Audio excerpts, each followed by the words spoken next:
Good afternoon, everybody. Good afternoon, Professor Mara. We are Jigsaw Inc. We live in a society where it seems like everything has already been done.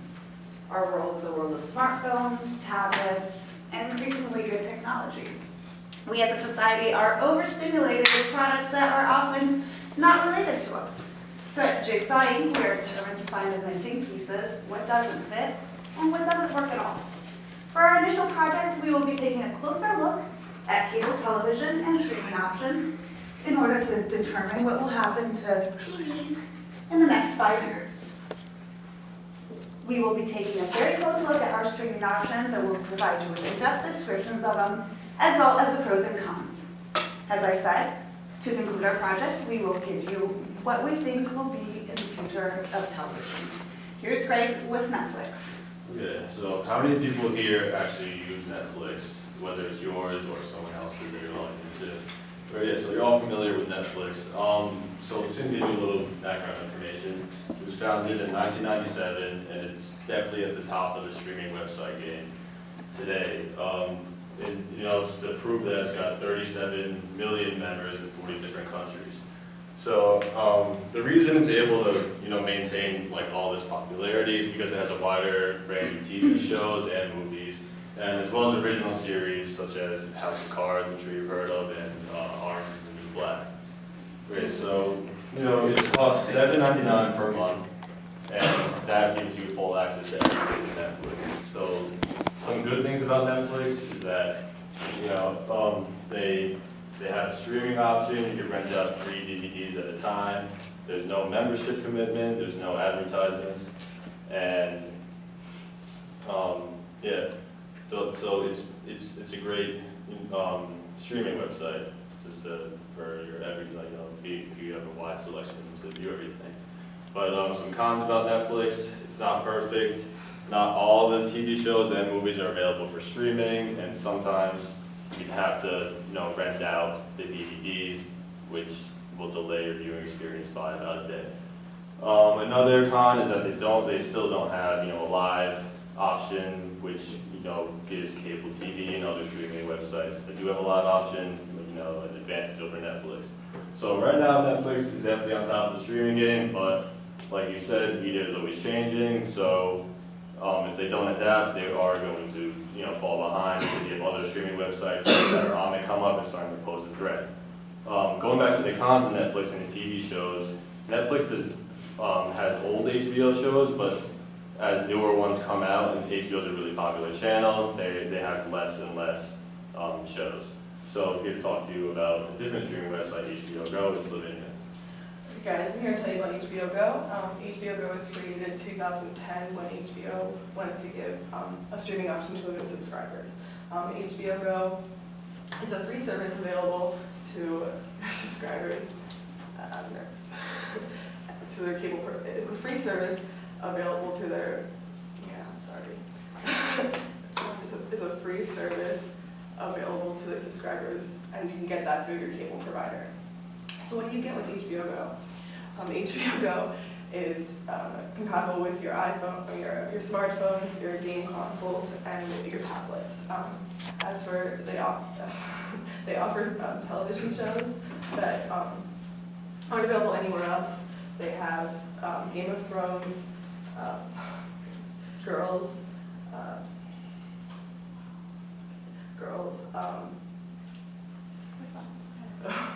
Boardwalk Empire, and Boardwalk Empire. Sorry, has anyone seen Boardwalk Empire before? Anyone? A few people. In Boardwalk Empire, there's a character named Willie Thompson. He's actually a Temple University student in 1924, so I think that's pretty cool. In one episode, he sings the Temple Fight song. Does anyone know the Temple Fight song? He sings that, and also he listens to the Russell Conwell speech, Anchor of Diamonds, with his friends in the episode. So that's pretty cool. There's also very popular movies that HBO Go offers. They have, in September, they had Life of Pi, Argo, This is 40, and Les Miserables, as well as this month they have Cloud Atlas, The Hobbit, The Unexpected Journey, and Mama, which is a horror movie. So that's pretty cool because it's on a monthly basis. They come out different movies. So for the cons for HBO Go is that basically it's only HBO shows. So that's a big con, and as well as you have to pay $10 to $25 a month for the service. So that's a big con as well.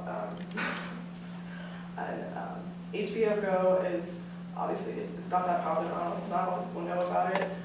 So there's a lot of big competitors, and Ian's here to tell you about Hulu. Alright, so I'm here to talk about Hulu. Hulu is an OTT, or an over-the-top subscription package. If you guys don't know what that means, it basically means that the broadband internet delivery of multimedia is without multiple systems of the operator being involved, which basically means the exact opposite of renting off of pay-per-view or even from a physical store. Blockbuster and places like that aren't really around anymore. Excuse me. Hulu offers TV shows, movies, webisodes, trailers, behind-the-scenes material from broadcasters like NBC, ABC, TBS, and Fox, and many others like that.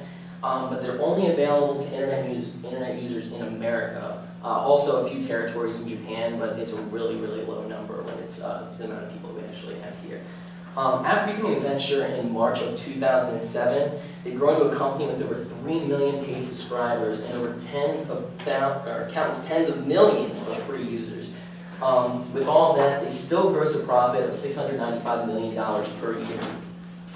When it comes to the cost of service, a subscription on Hulu costs $7.99 a month. This gives subscribers admission to every single thing on the site, all the movies, all the TV shows, even, like I said, those little behind-the-scenes clips, you get everything. Compared to the free site, you only get a certain number of views per day on their free site, as well as a limited library of videos. So yeah, you can watch Hulu for free, but you aren't allowed to see as much as you were able to see before. But if you pay the simple little $8 a month, you get everything. You can keep up with all of your new shows, and they pretty much follow everything. Mostly everything. Alright, why is Hulu so great? They have a library of tens of thousands of multimedia clips, and they're kept up to date on a weekly basis. Let's give an example. If a show Hulu is following, let's say my favorite, Walking Dead, is aired on a Sunday, by Tuesday it'll be available for viewing. Or even before that, within the first 48 hours it'll be available for viewing. It's also a great source for binge viewers who enjoy watching a series in its entirety instead of waiting week to week to find out what they're going to see. So like a lot of people, like who in here watched Breaking Bad? Alright, personally, don't hate me, I didn't watch it, only because I didn't keep up with the first couple seasons, and then I didn't feel like I wanted to jump in the middle of it, so now that it's on Netflix, I have been continuously watching every single episode. I think I'm like in season 3 now, about a week. It's an awesome show, love it. Anyway, alright, but there is a downside when it comes to Hulu. It doesn't really shoot the product in the knee, if any of you guys have ever seen Skyrim, you know that reference. But definitely puts a rock in their shoe when users discover the degree of their ad-supported content. Viewing is interrupted every 8 to 10 minutes with about a minute-long advertisement, but it's not that bad compared to cables, which is about, 2 to 3 minutes between each programming. It's kind of annoying, it takes a while, but it does give you time to get up and do stuff, I guess.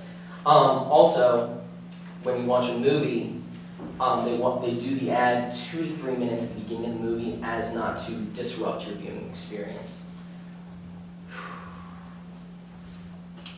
Without ads, subscription on Hulu would be around $25 a month as compared to their $8 a month now. Sounds a lot better, right? Instead of only having to pay something like $96 a year, instead of paying, $350? That would kind of suck. Hulu may have a seemingly endless source of videos, but the only thing it really lacks is live streaming, and that's when Aereo comes in. Hi everybody again. Does anybody know what Aereo is? No? Oh, you know, of course.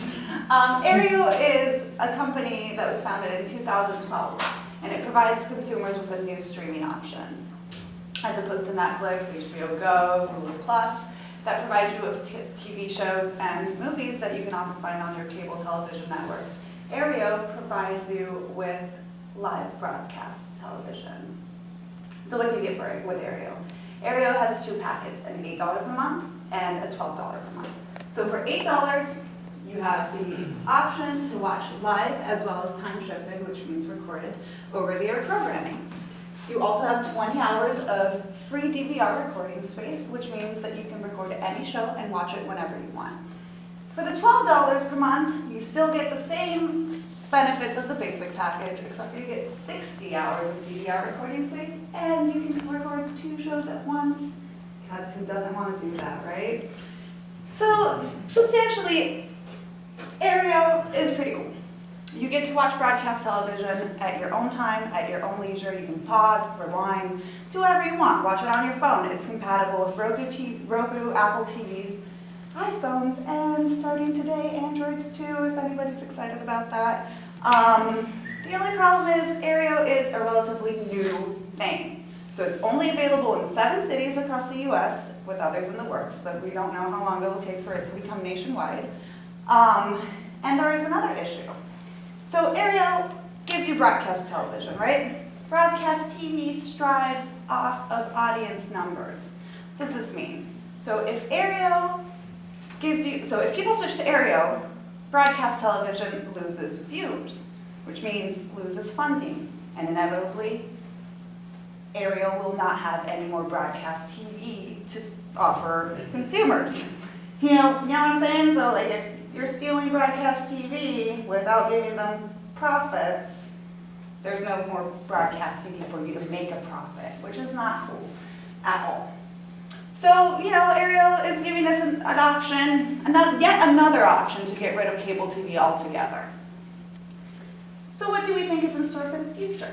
It's really hard to gauge time when it comes to innovation.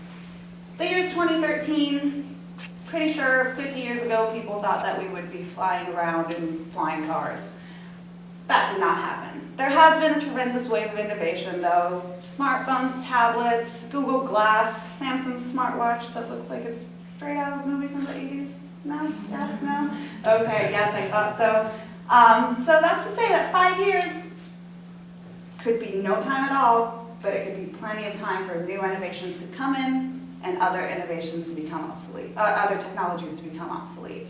And television has a history of progressing slowly through history because it was at the time such a great innovation that it didn't really need, and it was on top of the TV game which was invented for so long that it only needed like minor tweaks. But today in our society, like you said, we have a whole range of different options to choose from. You can choose cable, broadcast, or different streaming websites like we just mentioned. And through our research, we found out that Comcast actually has basically monopolized cable TV for the most part, which is giving less room for competitive companies like Verizon Fios to compete with them. And so we're saying we don't think cable TV by any means is going to roll over to streaming websites because they are posing a threat right now. And we do believe that cable is not going to go down without a fight. So. Yeah, also, obviously, cable TV is really expensive. You're usually forced to buy a package that costs outrageous amounts, so that's something that becomes useless to consumers because you're not watching those channels, so why would you want to buy that package, or it's just overly priced. And so basically streaming options are usually better for people because it's really cheap. As we talked about, Netflix is like $8 a month, and you get a lot of things to watch. So obviously with streaming, the only thing lacking is live sports and current seasons of television shows. Basically, the one thing the cable actually has going for it is that there are live shows and live sports. Like if you guys are watching a television show, as I was talking about before with Hulu, yeah, you could wait the 48 hours to watch it, but as much as we're on social media, you go on Facebook, you go on Twitter, you go on anywhere, and you're going to find out crucial things are going to ruin it for you. You're not really going to enjoy watching it, and you're going to realize that you pretty much messed everything up. But with a lot of things that we have going for today, that we have,